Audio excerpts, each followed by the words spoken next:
The library always seemed like the safest place to me, and it was, until it no longer was. One of the reasons why I considered the library safe was for the very reason that people left me alone. Most of them were either busy with their own novel readings or some erotic magazines they had managed to sneak into the premises. I could hear them talking about it. It often brought irritation to me, but sometimes I found myself truly inspired. It helped me draw or write my fan fictions. Until a week ago, it was the time when everything changed. I am still unsure if it was for the better or for the worse, but here I was, and life did not look anything like what it was a week ago. Mrs. Brown, the old librarian, was set to retire 8 days ago. To celebrate her retirement, the library sent invitations to the frequent readers at the place. I was one of them, and so was the new librarian. His name was Kevin, and he was, well, insanely attractive. That was one of the first things I noticed about him. As someone who had never associated beauty with socially constructed genders, it did not occur as troubling for me to oogle him and appreciate his handsomeness. I did not associate my admiration with something bigger and more complex. I saw a handsome man, and I was in awe of him, plain and simple. Yes, I might have also appreciated the broad lines of his shoulders and his good height, but that was what it all was, at least until the party lasted. Then I reached home, and I couldn't control my emotions any longer. I still remember it was around 1 in the morning, and I could not fall asleep. The sole reason was my desire to draw the face I had seen at the party. When shame and confusion could not hold me back any longer, I switched on the lights in my bedroom and sat down to draw Kevin from my memory. I would have to be honest when I said that the drawing did not turn out well, but I associated the lack of details with the reason that I had not seen Kevin enough to understand his profile. At around 3 in the morning the same night, I decided I would pay attention to the man to draw him. Every single time I went to the library after that, I sneaked glances at him. I would go something like this. I would walk into the library and Kevin would greet me with either a "Hello, buddy," or "Hello, Ted." For whatever reason, my meek attitude would come out, and I would reply with a barely audible, "Hello, Kevin." Then we would rarely talk until I left. He would again greet with either "Bye, Ted," or "See you soon, buddy." Then I would sneak glances at him throughout the day. As much as I hated to admit it, I quickly developed a habit of hearing those phrases. If I could be bold, I anticipated them even. When they did not come, I felt annoyed, and it was only the first week. Fast forward to the present, and I had 9 finished drawings of the man. I was working on the 10th one. He had changed me and my purpose within a week. It was almost as if I was losing control of myself and my senses. I felt both fear and excitement at the thought of such a loss. I either penned a fan fiction of some fictional character or drew Kevin each time it happened. Oftentimes, it was the latter one. It did not help that Kevin seemed a tad bit interested in talking to me.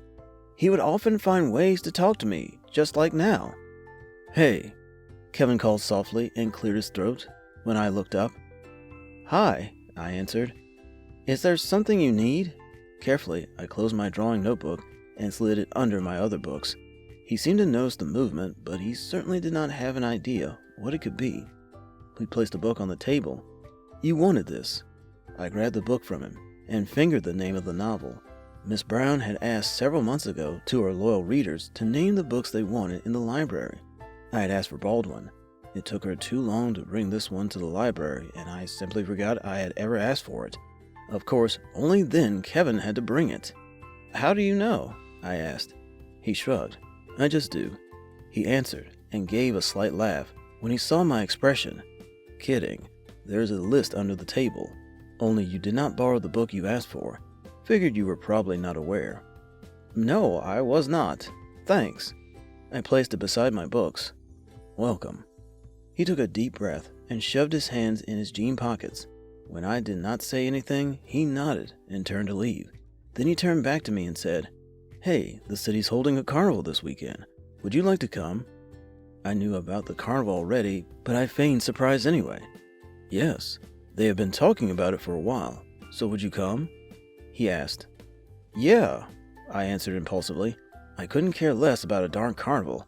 Too many people and too much noise. I'll be there. Great, he said and smiled. Should I pick you up from your place? We knew how awkward it sounded, so we each gave a short laugh, and he corrected himself. I will see you there. Definitely, I answered. He nodded once and left. After that, I sat down to draw him against the backdrop of a sunny day. On the weekend, I dressed my best. That was to say, I was dressed in the simplest clothing, yet it looked as if I had put in extra effort to look good. I did not want it to look like that. After all, we had only known each other for a little over a week. I wanted to change, but I could see the time running out.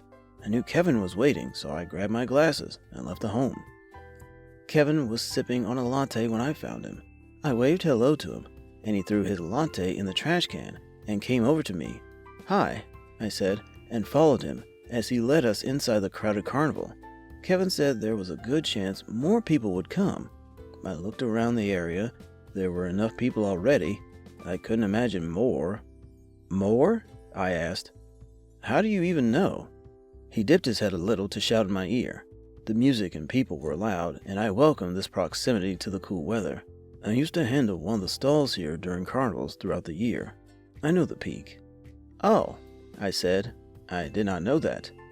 Not something I am proud of, he said, and rubbed the back of his neck in embarrassment. But it was fun. I cannot lie about that. I can imagine. Which one was it, if I can ask? Want to see? He asked, laughed, and then grabbed my wrist to lead me through a crowded area, and to a particular one. This one. He pointed to one. It was a food stall. They sold tarts and the like. We made a lot of money. Kids love sweet stuff. I love sweet stuff, I told him. Let's buy something, and then we can walk around. Sure thing, he said, and gave a little laugh. To be very honest, he began when he walked around the place. Becoming a librarian was not my first choice. Heck, it wasn't even the last. But I had to do something, and they paid well to just sit around and monitor. I could have said no. Should I assume you do not read a lot? He shrugged. You will not be wrong to assume that. I will not die if I do not read a book in a month. He stopped to chew his tart. But I know quite a lot about books. Novels, if that's your thing. You research? I asked. My dad is into books a lot. He has devoted 3 rooms for his books. He stopped to bite into his tart. He shrugged. You cannot avoid that, no matter how hard you try. I wonder how huge his home was to use 3 rooms just for books. It sounded equally fascinating and daunting. I would love to see it, I muttered. He heard it. I will show you then, he promised. Tonight? Your parents won't mind? I asked, and looked at the time. It's past 11. They are never really home. Dad's out of state, and Mom's probably sleeping. He looked at me and smiled. I can show you the wonders of Kevin. I laughed and brushed past him. We came across a balloon pop stall, and he asked if I wanted to try my luck there. I said I didn't. I had lost quite a lot of bucks over that stupid game throughout the years. It did not seem worth it. Kevin, however, had something else in mind. He walked to the place and asked me to follow him. I did so with a sigh. I knew we were going to lose money, and we did, at least on the first try. I think we should leave it, Kevin, I told him when the shopkeeper said the second try would cost twice the first try. Oh, hell no, he said and pointed to a giant teddy bear. Look at that massive thing. I want you to have it. Me? I asked and sounded a little surprised. He looked down at me with a little blush on his cheeks and rubbed his nape. Unless you don't like teddy bears or something. No, I answered and coughed a little. I do like it. Then there's nothing stopping me. He paid the shopkeeper with a smile. I could feel that image at the back of my mind as we walked away from the stall with the giant teddy bear in my arms. When Kevin saw I was struggling with it, he offered to carry it. We strolled a little more around the place before we decided the crowd was way too thick to spend another hour here. He had brought his car, and we settled into it. So, would you like to see the books? I see them every week at the library, I said with a smile. It was past 1, and I did not want to bother him with my curiosity. Yeah, but... He stopped and cleared his throat. There are lots and lots of them. There were lots and lots of books at the library too. Fiction? Yes, sir. Non-fiction? Yes, ma'am. And I did not read through non-fiction a lot. Yet there were hundreds of books waiting to be read. I did not tell him so, however. I let him speak. And you may find something not available at the library yet. He tried again. Would your dad let me touch his books? It doesn't matter. He's not here, and he wouldn't notice. A book lover would not know his books were missing. I doubt that. Yet, I said yes when Kevin asked if I wanted to see the library at his place. What was the worst that could happen anyway? It was past 1, and I was going to a handsome man's home to check out his dad's book collection. Nothing I could imagine.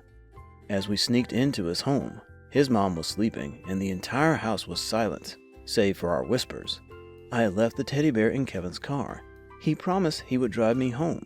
He carefully led me into the first room in the dark, and I gasped when I first saw the quality of books. It was like heaven, the kind of heaven that I hope I could create for myself in the future. When he nodded, I walked along the rows and rows of books. I grabbed a few of them and showed him. He left the room and came back with a bag. Here, he said. Are those not at the library? The library has hundreds of books, yet it is a small place. Imagine, I had to ask for Baldwin. But this is all right? Yeah. He leaned against the wall and watched me gasping at different books. I could see him from the corner of my eyes, and I knew the exact moment he crossed his arms over his chest and gave his entire attention to me. I kept it all in the back of my mind. I knew all of this would serve as an inspiration later. Want to see the other rooms? Yes, please. He smiled and grabbed the bag. I remember it was around the time I had placed the coffee cup on the table when Kevin stepped a little closer to me. I could not remember what we were doing before that, because whatever happened after that had been equally baffling, strange, and intriguing. He placed his cup on the table next to mine and helped me put a couple of books in the bag. When I said that I should leave, he nodded and then grabbed onto my fingers. Before I could understand, he leaned in and pressed his mouth to mine. I was shocked, and I could not react. When he realized the same, he stepped back and apologized. I merely shook my head and told him it was better if I went home. He said a little, yeah, and asked me to follow him. When I did not pick up the bag, he did. The ride to my home was silent, and I only spoke to give him my address. When we reached, he helped me with the teddy bear and the books. I bid him good night and closed the door on his face. Throughout the night, I wondered how incredibly rude I was to do that. It gnawed at me from within. When I woke up the next morning, I grabbed my notebook and sat down to draw him. Much to my confusion, the result was not what I always expected. I had not drawn a profile of Kevin, but an erotica. In fear, as this was the first time I had done so, I closed the notebook and hid it from my sight. I did not like boys, I told myself. I certainly did not fantasize about them. The truth was far from that, however. In my fear and embarrassment, I could not gather the courage to visit the library for the next 2 weeks.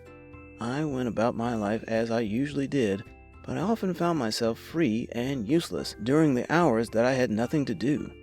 Curious as my mind was, it provoked me to return to my notebook again. When I did, I was fascinated by what I had drawn. Until this moment, I had only dated women. The thought of kissing or dating a man had never come into my mind. Sure, I appreciated every good-looking guy I came across, but I never wanted to kiss them or draw them the way I had done with Kevin. This new feeling was as scary as it was exciting. I had only kissed women until this moment, but now my heart grew heavy with the thought of kissing Kevin. And as far as I was aware, Kevin was not a woman. Yet I could not forget the little touch we shared. And so, in those 2 weeks, I did nothing but draw him. And no, not simple sketches of his profile or drawings highlighting the broad lines of his shoulders or the tattoos littering his arms, but erotica. I filled page after page with that. I decided to go to the library on Wednesday of the 3rd week. Kevin was at the reception, as he was supposed to be. When he found me coming in, he looked up and said as usual, "Hey, Ted." Unfortunately, I was aware enough of his moods, and he did not smile as much as he usually did. I could not help it, but I felt guilty. "Hello," I said, and stopped at his desk. It was late afternoon, and so there were fewer people. It was silent, and I made sure to keep my voice low, so that the girls sitting at a distance could not hear me. At least one of them was interested in Kevin, I could tell. "You didn't come for 2 weeks," Kevin said. He stopped, as if to compose himself. "I am sorry for that night, Ted. I shouldn't have kissed you like that. I should have at least first asked." "No, it's not because of that," I lied. I was sick." That was a relieved expression on his face before it smoothed out, and worried lines replaced them. "How are you now?" "Better." I played my lie and pressed the back of my hand on my forehead to make it sound and look more believable. "Better." "All right, that's good. If you need anything, let me know." "I will." I smiled and sat in my usual place. I had a book and a presentation to finish. It did not take me long before I got distracted and opened my sketch notebook. As always, I made sure to check that no one was close and flipped through the pages filled with Kevin's drawings. I blushed at each one that passed and avoided looking in Kevin's direction, even though he was in my line of sight. When I reached an empty page, I continued to fill it with another of Kevin's drawings. As embarrassed as I was at my behavior, I hoped to my dear God that it would not seem creepy to the concerned man. I would simply die out of embarrassment if something like that were to happen. Time passed, and evening set in. My supervisor sent me a message to ask about the updates on the presentation. I told him I would have it ready by tonight. Hurriedly, I sat down to drop everything and jump onto the presentation. I hadn't finished a single slide. I was in hell. My fingers raced against time, and everything else grew silent in the background. By the time it hit 8, people started leaving the library. In an hour, it was going to be closed. I did not move to leave until 8:55. I hurriedly packed everything and ran out of the premises. Kevin said as usual, "Bye, Ted," but I was way too distracted to reply. On my way home, I sent the presentation to my supervisor. When he replied, I breathed out a sigh of relief. I was not going to lose my job after all. However, when I packed my laptop in the bag, I realized one horrible fucking thing. I had left my sketch notebook with a couple of my other books at the library. I immediately freaked out and got off the bus. Even though I checked several times for it, I could not find it. There were tears of shame in my eyes. Only God knew what would happen. The library was closed by the time I reached the place. I nearly screamed in frustration. Not only was there a chance that Kevin might have seen it, but if he hadn't, someone else might have. Oh no, this was it, I decided. This was how I was going to die. Not in an accident, and certainly not by old age, but because of dead-seated embarrassment. The cruelest thing was that I couldn't blame anyone but myself for it. I dropped my head against the library door and moaned in shame. It was peaceful until someone cleared their throat. I jumped a little at the sound and found Kevin standing a few feet away with raised hands. "Hey," he said. "Sorry, should have done it better." I could only see my books and notebooks in his hands and nothing else. He followed my gaze and muttered a low, "Ah, are these yours? I am assuming you must have forgotten these." He returned my property to me. I buried them in my bag without checking them. I couldn't risk that. Instead, as anyone else would have asked in my place, I asked him if he had checked it out. He colored a deep shade of red and rubbed the back of his neck. I knew he had. I'm sorry, curiosity got the best of me. At least he looked apologetic. When I did not say anything, he came closer. Although I appreciated the proximity between us, I could do nothing but stare into the eyes and freeze at my spot.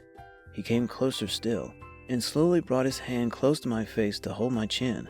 I was flushed red, and my heart was beating at an insane rate. I was at the edge where I did not know if I wanted him to kiss me. Then, as if to answer my doubts, he leaned in to drop a kiss with a little, "You should have told me you liked me." I understood where he was coming from. It was clear Kevin liked me and wanted to see where we would go from here, and the sketchbook must have served as confirmation of mutual attraction between us. But I was not sure if it was that. For one thing, I hadn't ever thought of dating a man before. I had liked and been attracted to many, but I never thought of kissing them or sleeping with them. With Kevin, sure, it was a little different. He was first in many ways, and yet I was not so sure. So stupidly, when he tried to kiss me again, I shoved him back and hissed in his face that I was not gay. He looked hurt but also confused. He stepped back, his hands raised in the air. I'm sorry, he began, his voice sounding hurt. But I don't understand. There's nothing to understand, I told him, and tried to leave. He gave me space, but didn't stop asking whatever I was doing. I don't understand you, Ted. Can you at least explain? There's nothing to explain, I answered, and turned to look at him. Then what was that? He asked, and pointed at my bag. Nothing, I told him. Okay, I'm sorry if I embarrassed you, Ted, but I don't mind it. He breathed deeply and ran a hand through his hair. If you're being so mean to me because you feel embarrassed about that, don't be. I like them. I swallowed. I don't date boys. His smile dropped. You're straight. I shrugged. It was true I dated only women, but that did not mean I could not date men. Sure, I hadn't ever imagined myself with one, but I was sure I could not predict my future choices. There was a time when I did not want to kiss women, but I did. Maybe you should, he said, putting his hands in his pockets. Instead of leading them on, maybe you should try to do it. Then he walked past me without a word. For an entire week, I did not bother visiting the library. Even the books I had borrowed from Kevin seemed to bother me. When they bothered me a little too much, I hid the bag at the back of my closet, and throughout the time I was in the bedroom, I would stare at it. It was getting annoying. Then there was the problem of the teddy bear. Now that was way too big for me to put in my closet, so I had to tolerate the sight of it, and I did so for pretty long, until I could not. On the 9th day of my self-exile, I slept with the teddy bear on my side. Kevin did not come to meet me at my house, and as disappointed as I was about that, I couldn't help but blame myself for it. He was right. Everything I had done, it had made sense he would be more invested. How nice it would have been if I hadn't drawn such drawings of him, or nicer still, if I hadn't met him. But that was a thing of the past. I could do nothing about it. What I could do was sit down with my laptop and check out quizzes. Quizzes to see if I was interested in men after all. Who could tell this better than quizzes? I scoffed and opened a couple of them on different tabs. 45 minutes later, I found out that I was 91% into men. It was not just one quiz that told me so, although their percentage varied.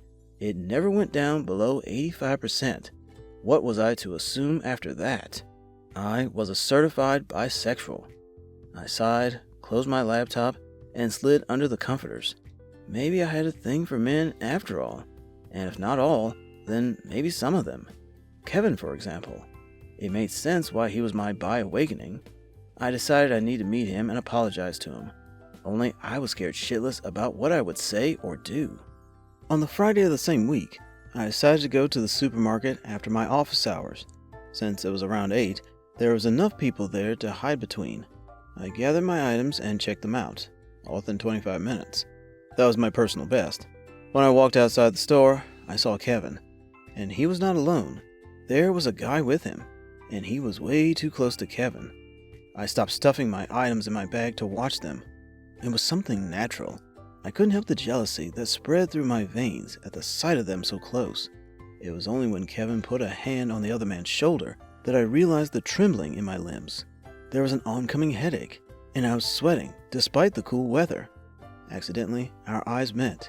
Kevin stopped and removed his hand from the other man's shoulder. I looked down at the items in my cart and stuffed them into my bag. By the time Kevin called for my name, I had swiftly walked out of the supermarket premises. I would have thought that was the end of it, but it wasn't. Unfortunately, as dramatic as it would sound, I realized I had freaked out. When I saw an empty alley, I hurriedly walked to it and dropped down on my knees. It did not take me long to realize that I was having an attack. Fortunately, I could feel Kevin's hands on me.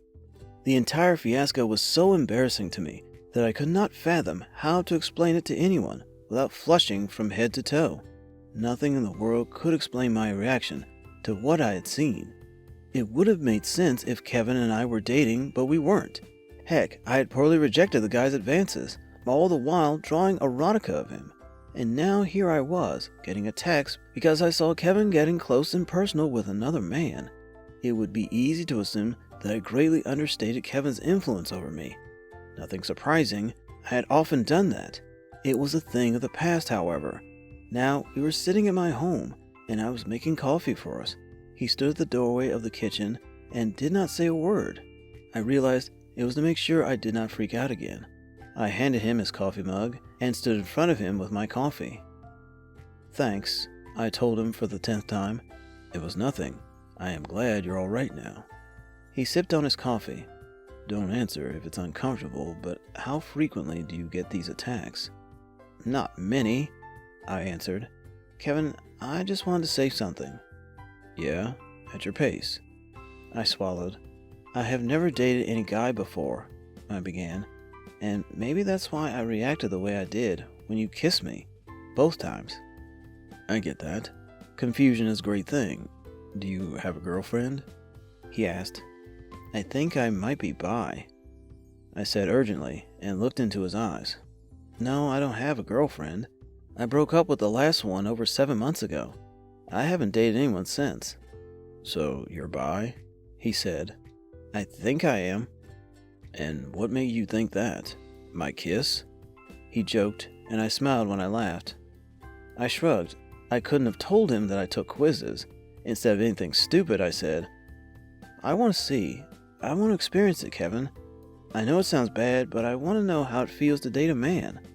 I looked down at the cup in my hands. I want to know how it feels to kiss one or to sleep with one. By now, I was so nervous, it was almost as if I had my heart in my throat. "Ted," Kevin said softly. I placed my cup on the counter and looked into his eyes. "Kevin," I said in a whisper, "can I kiss you?" He looked so happy. It was almost as if he would burst if he either did not laugh or get kissed. I took mercy on him and kissed him. It did not take him too long to kiss me back. Thank God. I did not freak out throughout the kiss. We did not do anything more than kiss, but at least I knew now that I could kiss a man without feeling anything wrong. I began frequenting the library after that. Kevin and I often talked when either of us were free. By now, we had been on 3 dates. One of them was at his home in the absence of his parents.